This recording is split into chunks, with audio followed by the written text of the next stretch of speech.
Thank you, Mr. Prime Minister, for giving this interview for us. My first question is about the projected economic growth. The government has projected to attain a double-digit economic growth this fiscal year, in spite of various challenges, including the drought and slowdown in the agriculture sector. Do you think it is attainable? First of all, a double-digit growth of 11% was our estimate for the year 2007-2008 Ethiopian calendar. This estimate was expecting that there will be a good rain and agricultural productivity will increase, and therefore agricultural production will also grow by at least 11% annually. But when we see the current situation, there will be some slowdown in the economic growth, but it will attain again, even if not double digit, a fast economic growth. When we say fast economic growth, it means that it should be above 7% of annual GDP. So it will be between 11% and 7%. So I think any growth that goes beyond 7% is said to be accelerated fast economic growth. In my speech to the parliament, I said that the economy will grow in a fast rate, will be accelerated, but there will be a slowdown. We might not attain the 11% estimated in the beginning. So I think we expect between 7 and 11%. That slowdown comes simply because in drought-affected areas in agricultural produce, livestock contributes some amount in the growth, but we don't see a growth in livestock because there has been some fatalities in the livestock sector, and it might also decline from the previous year. But its contribution to the whole economy is not so big. So the slowdown and the reduction will be somehow less to the impact on the whole economy. So what I mean is that we will have a fast economic growth that will continue, but there will be a slowdown from our estimate. There have been various activities being carried out to connect, to bring regional integration throughout East Africa, including railway and energy. Mm-hmm. What tangible results have been gained so far in these activities? The first and the best example in terms of economic integration is concerned is the integration between Ethiopia and Djibouti. If you see, we have launched something like 800 kilometers of railway between Djibouti and Ethiopia. That railway construction has been completed to about 97%. The remaining little issues will be addressed with the coming 2-3 months, and so it will be fully completed by then. So that means there will be a fast railway for both freight as well as human carriage, and so that transport facility is one of the best in Africa. Maybe in this decade or so, it's the first in its kind, which connects the two countries in 800 kilometers of reach. So I think this is the best example. The second one is we have already been connected to Sudan, Djibouti in terms of power interconnection. And recently we are constructing a 400 megawatts, it can go to 1,200 megawatts, but for now, to release 400 megawatts to Kenya, to Nairobi. But the line can cater for more than 1,200 megawatts. It can even upgrade it to 2,000 megawatts in the future. So that line is under construction, and it will be completed maybe next year in 2017. So I think these are the major landmarks that the integration process and construction in terms of infrastructure is concerned. So we feel that this regional integration and connecting ourselves in terms of power interconnections, railways, and roads is very essential. By the way, if you see our road construction to our neighboring countries, in Sudan, we have already completed. With Djibouti, you can see that we have a number of lines, not only to Djibouti port, but to Tajura port. And we have even constructed connections to Berbera port up to our border. And now we are trying to secure fund for Somaliland to construct more road towards Berbera port. And similarly, we have had and are still constructing to connect through 3 lines to South Sudan in terms of reaching to our border. And we are also trying, after the peace process and when South Sudan comes to normalcy, we will be supporting the South Sudanese to construct the rest of the portion which is within the South Sudanese border. So this way we can connect with our neighbors. You know, the Kenya-Ethiopia line, which has been there, but we have upgraded it. And from the Kenyan side, from Nairobi to Moyale, the construction will be completed this year.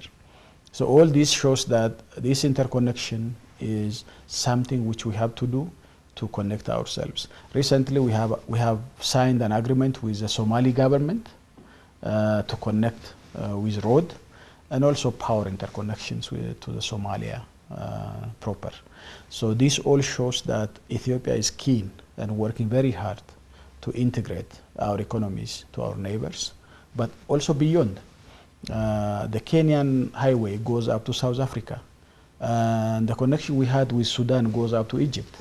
So the Cairo-Cape Town, interconnection passes through Ethiopia, and that connection, and putting the missing links into functioning is the most important, infrastructure integration we are making.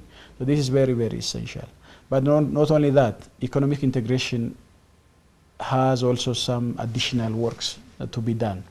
We have trade integration between Kenya. You know that we have a special agreement signed between Ethiopia and Kenya in terms of border trade, and similar agreements we have made with Djibouti, Sudan, and recently with South Sudan, and we used to have also with Eritrea. So after peace negotiation or peaceful engagement starts, then we can also connect with Eritrea in the future. So I think we have all those views to have economic integration as a first step to have political integration in the long term. Our people-to-people relation is excellent. If you see that of people-to-people relations between Djibouti and Ethiopia, Kenya and Ethiopia, South Sudan and Ethiopia, and Sudan and Ethiopia is excellent. And we want to build on that interconnection. There has been musical and cultural teams exchange between these countries, even including with Uganda, even though it's not directly bordering Ethiopia, but we feel that Uganda, as part of IGAD, is also considered as one of neighboring countries for Ethiopia. So there's cultural exchange, people to people, and investment interchange, and all those things are important milestones that helps to understand how is deepening between the two countries and also the two people. Ethiopia has endorsed by the African Union for the non-permanent seat at the UN Security Council. What benefits can it bring to Ethiopia and Africa in general? And Africa has been struggling to get a permanent seat at the Council. What is the response from the international community? First of all, Ethiopia is very keen to see that our region, especially the Horn of Africa, is peaceful and stable. That helps to bring more investment, more tourism, and also to engage in economic activities in a very stable way. So we feel that peace is very important for any kind of economic development and prosperity, even for democratization and good governance. So Ethiopia and the Ethiopian government are trying to achieve this objective through, IGAD process to pacify our region. You know that we are paying sacrifices. You know, our boys and girls are there in Somalia. They are there in Sudan, South Sudan, and so they are sacrificing. This all shows that Ethiopia is keen to see, given all the sacrifices we are making in the region, that the region becomes peaceful and stable. And this is because the next 5 years is a very determinantal portion of the growth narrative in Ethiopia, which means that if in the coming 5 years, if we achieve the goals we have set for ourselves in terms of growth and transformation, then it all means that this will continue for the coming 10 years so that Ethiopia becomes a middle income country. So I think this is a very important season in the history of Ethiopia, and we want to be in the United Nations Security Council to influence members of the Security Council to understand the Horn of Africa and to understand better the African continent, and to understand also better the economic and social miracles that these countries are engaging this time. So I think this is a very high time. So our presence in the UN Security Council is very essential for the continent, for the subcontinent, for the Horn of Africa. That's why Ethiopia strives to go for this seat. This is a temporary seat for 2 years, and a 2 years time is very essential for us. So we have a support, an endorsement by the African Union membership, which means 54 countries has already endorsed us. And we have huge majority from Latin America has supported us, including Brazil, if you remember the recent visit of the Brazilian foreign minister. And he also said, I will campaign for Ethiopia in the Latin American, perspective. And Asia, China and Korea and all others are supporting us. Europe, most of the European countries have agreed, and still the rest also will agree in the future. Our campaign has continued. So all this shows that the probability of Ethiopia getting the seat, a temporary seat, is high. So we will be getting that. And we will be discharging our responsibility as per the countries bestowed upon us this responsibility. Beyond that, Africa strives to have 2 permanent seats in the United Nations Security Council. But the process is not easy. Those 5 countries who have permanent seats, they are trying everything possible at their disposal to stop others not to come in, so that this process continues and the status quo continues. But we say that the status quo is not sustainable. This is a history in the World War period. And the world has changed now. And Africa was colonized by then, but now Africans are free. And we need our own voice to be heard at a permanent level in the United Nations and the Security Council. So I think we have requested, and we have a consensus as far as Africa is concerned. We call it a Izulunu consensus, to have 2 permanent seats for Africa. The rest of the world are also trying hard, but there are a number of groupings which makes the thing so much complicated.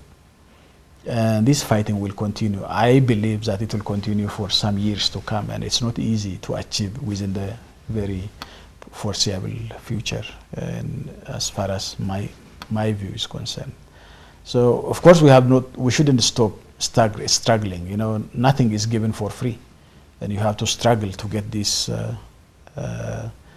seat for Africa, which we deserve. Logically, we deserve for that. My last question is regarding the Grand Ethiopian Renaissance Dam. It's been 5 years since the construction of the dam has launched. How do you evaluate the national consensus created through the construction of the dam. And in relation to this, how do you assess the progress in the relationship between Ethiopia, Egypt and Sudan? First of all, I'm glad to say that this is one of the monumental projects the country has, and one of the few agenda items that our people have had consensus in a majority, not even in graded consensus, but majority. More than 99% of our people agreed that this is their project. They say this because for centuries, our fathers, forefathers were striving to have development on the Blue Nile without affecting downstream countries, of course. But that has been hindered because of the push by some other countries. And of course, the main was our economic inability to construct such kind of dams. But Ethiopia has progressed, and the progress Ethiopia has made has brought the country to build such a mega project with its own resources. This is the main issue. And partially, the resources has been contributed by the people.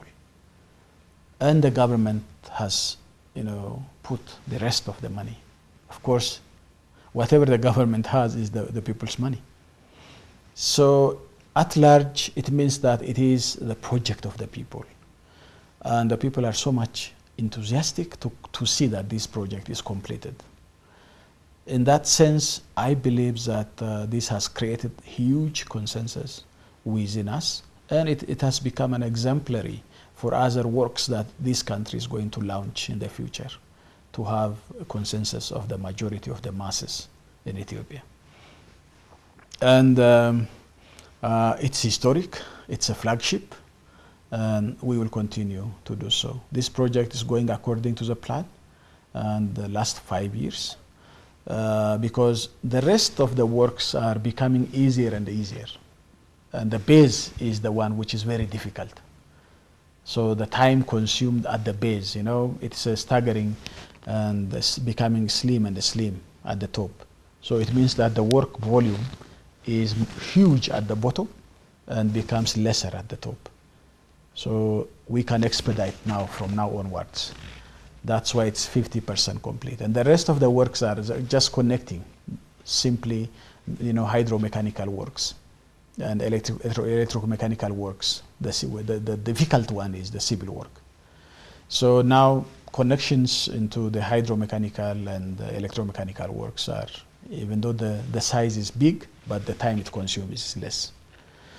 So I think this project is going according to the plan, and we are glad this happened. And the government and various committees working on this project are working tirelessly throughout the whole 5 years, and we are glad we achieved this result. As far as our diplomatic relations between Ethiopia, Sudan, and Egypt is concerned, it's going excellently, smoothly, and it has even grown up to all-encompassing economic and social political relationship between our three countries. We have signed a tripartite agreement earlier. It's going smoothly accordingly. It doesn't mean that given all the attitudes behind, long-term attitudes behind this project and similar projects, it's not easy to come to this kind of consensus. It needs political commitment from all sides. And I now believe that there is political commitment from all of us, all the three countries, especially the leaders. So I think this will take us for a long period of time to have not only a consensus on the Grand Ethiopian Renaissance Dam, but it goes beyond that to have a common economic platform that helps us to move forward in our engagement. So I think it's going smoothly, and I hope it will continue to go smoothly as it is now. Thank you. You're most welcome.